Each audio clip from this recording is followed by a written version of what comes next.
Quando você foi inserido no caso da Elise Matsunaga, é isso ou não? Como é que foi? Não, foi Sua área, é por área, é por local? Como é que funciona isso? Né, são questão de fases, né? Aham.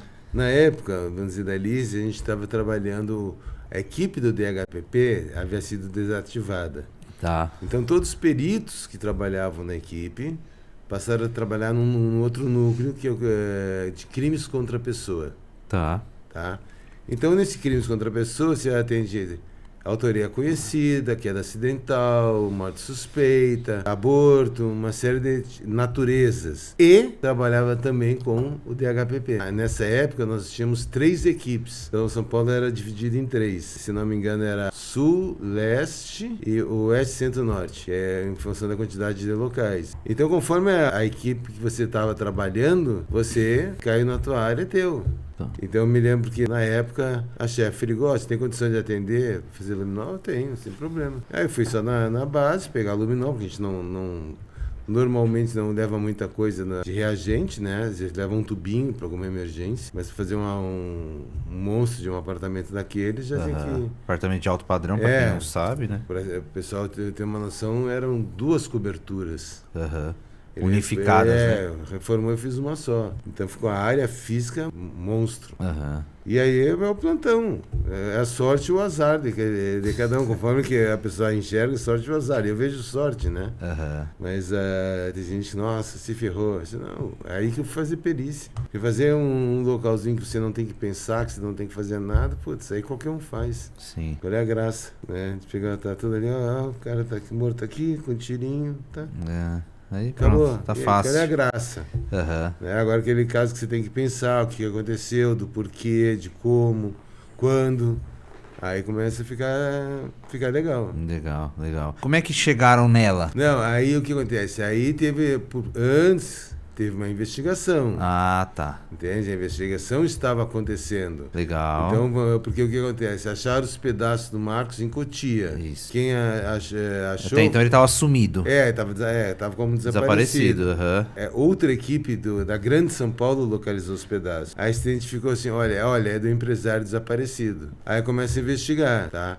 Aí uma das coisas que havia é que a Elise pegou o computador do Marcos e mandava mensagem, que ela falou que ele foi viajar, né? Então ela pegava o computador dele e mandava mensagem como se fosse ele. Certo. Na época era e-mail, certeza. Nem tinha. Provavelmente e-mail, mandava mensagem, né? Só que quando você entra na rede, tem o teu IP, que é a informação que a tua mensagem leva o teu IP. Isso. De onde ele saiu. De onde ele saiu, onde é que você entrou na rede. E aí ela fala que o Marcos estava trabalhando, estava viajando, só que o IP das mensagens bate na zona norte de São Paulo. Então, ó, ele não está viajando, alguém está usando o notebook dele. Tá? E aí houve a suspeita que ela pudesse ter executado o Marcos e picado ele dentro do apartamento. Porque até então tinham achado o corpo dele totalmente picado. Só tinha achado o corpo dele. Sim. Tanto é que quando a gente estava fazendo o luminol, o Dr. Mauro mandou um polícia o plantão de judiciário para conseguir a prisão temporária dela. Justificou e o juiz deu temporária. Tanto é que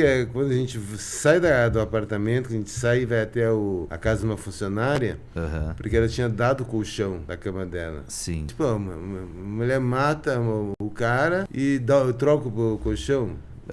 Muita coincidência. A gente achou que ela limpou o colchão e deu para empregada. Só que nós fomos fazer o luminol depois nesse colchão na mesma noite e deu negativo. Aí nesse foi segunda-feira à noite. A terça-feira eu e a Thelma vamos no DHPP, conversamos com o Dr. Mauro e falou, a gente tem que voltar, né? Porque tem que fazer o pavimento inferior, que nós não fizemos nada no inferior. E aí na tarde, quando vamos buscá-la, ela acompanha o trabalho à noite. Então ela confessa. Aí o que nós fizemos? Então que aproveitamos que ela havia confessado na quarta à tarde. Na quarta de noite a gente chegou lá no apartamento e fez a reprodução simulada. E até cena de série, etc, que saiu na Netflix. Aparece você lá, inclusive. Né? E depois nós fizemos o exame de luminol. E aí pega os absurdos que ela fala, né? Tipo, ela fala que tira a distância pela situação que ela narra. Começou com um tiro. Foi um disparo só. Ela fala que atirou a 1,92 m. Só que o médico legista dá tiro como tiro curtíssima distância, quase que encostado. Queima-roupa, sei lá. Tá. Então não fecha, então ela mente, ela é mentirosa. Tá. Então, todas algumas situações que ela narra, a gente vai buscando os contrários da narração dela. Ela fala, vamos dizer que chega, foi comer pizza. Aí que ela conta pro Marcos que tinha contratado um detetive. E aí começa uma discussão. Pra avaliar se tá atraindo e tal. Sim. Sabe? Ele era viciado em garoto de programa. Bem, esse é um particular. Ele Sim. gostava de ser com prostituta. Isso. E ela trabalhou como prostituta. Sim. Aí só que tem imagem de quando ele vai buscar pizza, dando chute na parede do elevador. Tipo, tô nervoso. Então, mas então a discussão que ela fala que foi ela comendo Depois, pizza. foi antes. Foi antes, ele já desceu, ele já tava puto. Tá. Quando ela tira essa distância, ela fala, você atirou nela essa distância. Aí eu pergunto, o que você viu nos olhos dele quando você atirou? Ela, raiva. O que você viu nos olhos dele quando você atirou? Ódio. Só que o que acontece? Ela está olhando nos olhos de uma pessoa a quase 2 metros de distância, como é que o tiro vai com essa angulação? Não tem como, olhando nos olhos. Não, mas olhando nos olhos. Entendi. Você está olhando nos olhos, não tem como. Impossível. Aí você tem uma outra posição que seria mais razoável. Certo. Ele não estava puto da cara com a pizza? Sim. Quando foi buscar pizza? Foi buscar, já tava puto. Ele estava puto. Quando você entra no teu apartamento, um hallzinho pequeno, você anda de forma ereta, carregando a pizza, ou você vai com a cabeça baixa, olhando a maçaneta, Isso. cuidando para a pizza não bater na porta, não bater no marco da porta, não é assim que você entra? E você não baixa a cabeça? E se você tomar um tiro aqui, ó, com a cabeça baixa, levantando é o mesmo ângulo que o médico legista dá. Um apartamento, uma puta acústica. Porque foi o seguinte, o andar inteiro era dele. Né? Então é uma acústica. E ali no hall de entrada, que eventualmente poderia talvez dar um erro, não tem escada, não tem nada, é só o elevador e a porta do apartamento. É que esse apartamento chique, o elevador já chega na porta da pessoa, né? E o de funcionário, às vezes, é outro elevador que chega na área de serviço. Totalmente separado. É, totalmente separado. Só sobe com senha e tal. Mas o hall era pequeno. Então não tem eco, não tem como passar para outros andares. E outro, quem mora em São Paulo sabe que tem esses motoqueiros do caramba. Que barulheira. Né? Beleza. Aí de repente você ouve um pau. Você vai prestar atenção. Você vai imaginar, né? Tá? E mesmo o seguinte, você achou estranho, aí você pega e peraí, deixa eu ver. Não dá mais nada. Entendi. Você esquece. Deixa eu ver se dá mais um barulho. Não, só teve um. Não teve outro. É um outro ponto de vista, né? Sim. Aí então tem algumas coisas. Então, eu digo assim, pelo Código Penal, o planejamento, né, é um agravante. Então, para mim, no meu ponto de vista, se ela foi pegar a arma, esperar ele chegar para pegar ele de surpresa, ela planejou, entendeu? Porque no Código Penal fala em planejamento, mas não fala quanto tempo que é esse planejamento, 5 minutos ou 5 anos. Então, só para me entender, seria diferente, por exemplo, tá ali, ele é a esposa, aí ele deu um soco nela, ficou puta da vida, falou, opa, peraí. Aí começou a ter uma marca de um soco, tá com o olho roxo, etc. Peguei uma arma aqui e atirei. Então, mas não tem. Não tem isso. Não, né? O que fala assim, em termos de agressão, segundo ela, foi um tapa na cara. Tá. Segundo ela. Mas, vamos botar assim, pelo que se falava do Marcos naquela época, ele seria uma pessoa que teria um comportamento compulsivo, obsessivo, né, com relação à relação dele com a mulher. Tá. Né? Mas, tudo que a mulher que eu falo, que se tivesse um marido com essas características, o que você faria? Olha, eu ia embora. Todas as mulheres falam isso, que iria embora. Mas nenhuma mulher teria um relacionamento com um homem abusivo. As mulheres, todas que eu pergunto, todas falassem só que para Elise ia ter uma coisa grave, que para manter o padrão de vida que ela tinha, ela não ia conseguir, e mesmo assim, para conseguir sobreviver, ela ia ter que fazer uma coisa que ela não queria, trabalhar. Então ali quando ele entra, você entende, se fosse fazer essa análise, quando ele entra, ele toma um disparo. No meu ponto de vista, sim. Aí ele cai em algum lugar. Ele cai no piso ali. Ela arrasta ele. Aí porque ela tira, a primeira coisa que ela faz, ela fala que vai pegar pano de limpeza. Ela vai pro cofre, onde tem um monte de arma, e troca o cano da arma. Tinha silenciador ou não? Não, plano da balística. Como funciona? O cano, quando você confecciona o cano, sim, existe um processo de usinagem. Sim. O cano não é um liso perfeito. Certo. Ele é liso, mas tem micro ranhuras. Tá. Quando o projétil passa, não é raiamento, tá? O raiamento seria visível. Ele pega o projétil extremamente apertado no cano. O que fica a marca do arranhamento e dessas micro-ranhuras que se tem quando da fabricação do cano, tá? É como se fosse uma impressão digital do cano. Então você pega esse projétil, põe no microscópio, aí você dá um outro tiro, vamos dizer, com essa mesma arma, pega outro projétil, um você tira da vítima e outro você pega essa arma suspeita. E põe tem um microscópio, que chama-se microscópio comparador. Aí quando você põe pra olhar, você vê os dois projéteis assim, ó, como se eles fossem casados. Só que você gira num e você gira o outro, para ver os micro-ranhuras sendo coincidentes ou não. E aí você dá o positivo, que esta arma que disparou esse projétil é a mesma arma que disparou esse projétil em condições no laboratório. E para quem não sabe, ela sabia manusear armas de fogo. Eram caçadores, javali, sei lá, etc, né? Era um esporte para ele. Um esporte. Eles tinham vários armamentos, etc. Ele tinha muito armamento. Muita coisa. Muita coisa, né? No cofre. Valia muita grana na época. Uma fortuna. Acho que só de arma longa ele devia ter umas 14, 15 armas longas. Caramba. Se você pegar arma longa aí de, sei lá, de 20, 30 mil cada uma. Que ironia, né? Fala a verdade. Não, a ironia é que essa que ela matou ele deu de presente pra ela. Uma MBL 380. Presente dele. Caramba. Então entende-se que na hora que ela deu o disparo, ela tirou ele dali, do hall ou de onde for, arrastou pra algum lugar, etc. Arrastou pro quarto de hóspedes. Sim. E lá ela esquarteja, ou o termo que eu falo mais correto, esposteja. Ah, é? Tem esse termo? Porque esquartejar, esse fala quando você corta em quartos, tá? Ele não foi cortado em quartos, nem em 4 pedaços. Você tem a cabeça, os 2 braços, as 2 pernas, o tronco em cima e embaixo, né? São 7 pedaços, então não é nada relativo a 4. Ah, tá. Então o termo correto seria espostejar. Tá. Então, no quarto foi onde aconteceu tudo.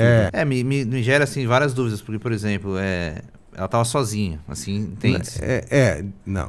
O médico legista, tá no laudo do médico legista, que os cortes dos joelhos e a região abdominal foram produzidos por pessoa com conhecimento técnico. Dos membros superiores e cabeça foram realizados por pessoa sem conhecimento técnico, que os cortes foram realizados por pelo menos 2 pessoas. Está no laudo do legista, não sou nem eu que vou falar. Tá. O legista que botou no laudo. Então tenha mais alguém ajudando ela, com certeza. E foi cortado com o que isso? Faca, serra? Não, ela disse que usou uma faca de cerâmica que não perde o fio e não sei o que pra mim é baboseira. Tá. Ninguém, que ela jogou numa caçamba de lixo, nunca foi achado, assim como as malas. Mas eu acredito que a região abdominal e os joelhos foi realmente por um instrumento preciso, né? Talvez um bisturi pela forma dos cortes. Caramba, que louco isso, ó. Muito interessante, porque assim, realmente, eu imaginando aqui, né? Pô, mulher e tal, o cara um pouco mais alto, etc. Pô, agir sozinha... Mala pesada, dá pra ver no elevador que ela sai com as malas, correto? Não, ela sai. Não, então, tanto é que é o seguinte, pra te ver. A gente pegou as malas, encheu de um monte de porcaria. Pra igualar o peso. Fazer coisas pesadas, né? Tá, beleza. Aí a gente tá querendo saber o seguinte, se ela conseguiria...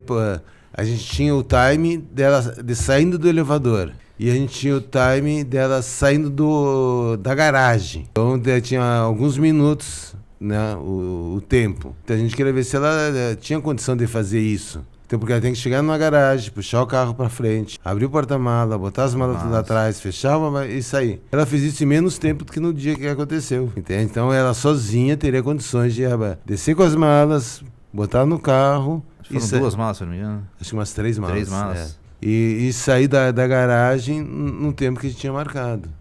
Porque a primeira dúvida era se ela conseguiria, né? Aí tanto é que no piso do forro do carro, porta-malas, foi encontrado também um resíduo de sangue. Foi aplicado luminol e foi localizado sangue também no... Que seria de? Alguma mala que vazou.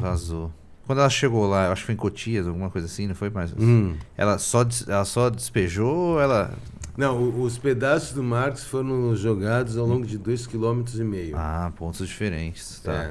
Ela diz que ela parava, descia do carro, abria a porta-mala, abria uma mala, tirava um pedaço, jogava do lado, assim, não era escondido, do lado da passagem do carro. Aí ela ouviu um barulhinho, Fechava o porta-mala, entrava no carro, Tá. andava mais um tempo, 200, 300, 400 metros, parava de novo, descia do porta-mala. Olha a função. Sim. Coisa que pra mim é lorota, tá? Porque ela chegou aí, falou que estava indo pra casa da mãe dela, lá em Londrina, tá? Aí ela realmente foi parada por um policial rodoviário, né? Mas ela estava com as malas? Ou estava sem as malas? Ela disse que estava com, mas será que estava? Não se sabe. Isso é a história mentirosa dela. Porque o que acontece? Olha a forma como ela dá a narrativa que ela descartou os pedaços. Aí vamos ao bom senso. Ela com alguém no banco de trás, Tá. andando de carro devagar, alguém pega Ali mala pega já a janela, entreaberta. pum, joga pra fora. Ela continua andando. Qual que é o mais lógico? E não toda hora para. Ela desce, abre o porta-mala, Isso. pega uma mala. Fica algo muito moroso, né? Abre, Aham. sabe? Aí depois, é meio complicado esse processo. Mas é aquela situação que eu não tenho como provar. Sim. Como é que eu provo tecnicamente com uma situação... Em um lugar, igual você falou, sem câmera, etc. Pô, como é que eu vou provar? Ela tá contando, eu não tenho como provar, tá, que ela está mentindo. Sim. Prova, né? Se eu chamar isso aí pelo lado um pouquinho mais inteligente, mais racional, eu vou dizer que isso que ela está fazendo é um absurdo. Até porque se ela levou com os pedaços do Marcos, até no meio da estrada, indo para o Paraná, se ela parasse em qualquer beirada da estrada, Sim. e jogasse as malas, ninguém ia achar ele, até hoje ia estar sem achar, entendeu? Mas vamos falando que se ela agiu com mais um, ela segurou bem a bronca, né? Segurou, porque fica aquela situação. O que ela ia ganhar apontando essa segunda pessoa? Nada, vai diminuir a pena dela? Não. O cara que ajudou ela vai ser preso? Não. Ia dar vilipêndio de cadáver, pena que quanto? Um ano? Quem que é preso por 1 ano nesse país? Entende? Se for alguém importante, você vai ferrar com a vida do cara. Entendi. E não vai ficar preso, sabe? Entende? Sim. Então, ela abraçou. Houve até a questão de inquérito para tentar levantar, mas eu acredito que sem uma confissão, sem câmeras de monitoramento, sem provas, ficou difícil, de repente, se provar quem foi ou quem seria essa pessoa que acabou ajudando ela.